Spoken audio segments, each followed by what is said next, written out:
All right, welcome back to the Road Show. This morning in the Buzz, when it comes to shopping, especially during the busy holiday season. I hate shopping. You hate it. I love it. Love it. Local businesses are demanding a level playing field. Okay, here's the deal. A bill that would require online retailers to charge customers sales tax for purchases is now picking up support. Small business owners say they're just tired of what they consider a competitive disadvantage when it comes to collecting sales tax. Seems to make sense.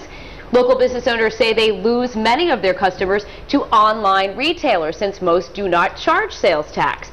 In fact, states across the country lose billions, that's with a B, billions of dollars in uncollected tax revenue every year. While some retailers voluntarily collect state taxes, the burden usually falls on the customer to report their sales tax that's owed for online purchases when you file your taxes.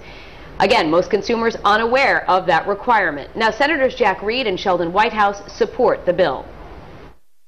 We're already very competitively priced, but I can't pay the tax for somebody else. The state's not going to let me off the hook. When you do that, you give local business men and women an even playing field. They're not underpriced because they have to take the sales tax into consideration. And when you do that, it just creates more jobs here because people, I think, will prefer to shop locally if the price is the same.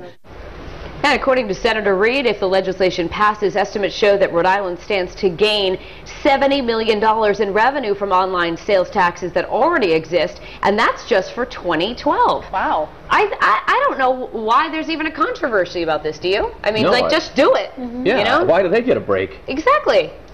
Definitely, okay, let's move on to John Wayne again. Especially if it's bringing in revenue. I mean, that's great for the state. But to make the claim that now you're going to go to the local stores because it's the same price, I still think that for convenience purposes, there's going to be plenty of online shopping still happening. It's only growing. Tax or no tax. Right. I mean, especially during the holiday season.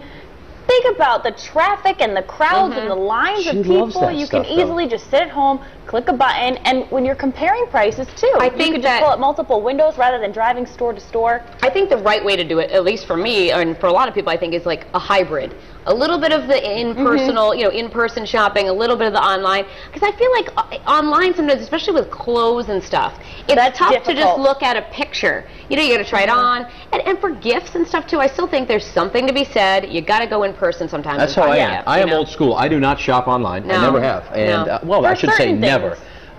You know, a few things here or there, but the bulk of what I do is, you know, usually on the 24th of December, right around noon, and I go out to the stores. But that's just how I do it, and I've always done that. It's kind of like old school, trying to break out of the mold of doing it you know, the old-fashioned way. Not that I have a lot of shopping. In a way, I kind of like the crowds of people. I do too. If you're in the right mood. To a certain extent, for sure. Not every single day, not every single time I'm going shopping, but if it's, especially holiday season, that's part of it. Have her coffee and, you know, and my scarf and my little bag and you just finding my deals. And I do one for you, one for me, one for you, one for me. I like doing that, especially Black Friday. Although I do have to admit, I know we're not fussing about this, but starting Black Friday on Thursday is just wrong. Yeah, I agree. Keep the holiday the holiday. Let's enjoy Thanksgiving. Don't you think? Yeah, we got plenty of time to do the shopping. Yeah, exactly. All right, Courtney, what do you think?